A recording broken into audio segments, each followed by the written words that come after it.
இவர் ஊருக்கு வந்து வித்தியாசமாக நடனம் ஆடுவதே இவர் வேலை.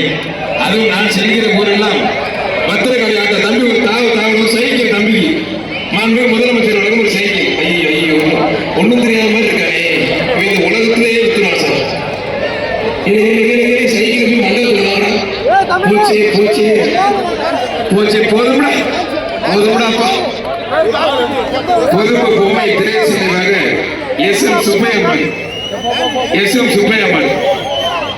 ஊருக்கு வித்தியாசமா அருமையான மாடு, அருமையான வீரர் ஒண்ணும் தெரியாத மாதிரி இருக்கானே, இந்த உலகத்திலேயே வித்துருவான் சார். சைக்கிள் மண்டலத்தில் போச்சு போச்சு போச்சு போதும்டாப்பா.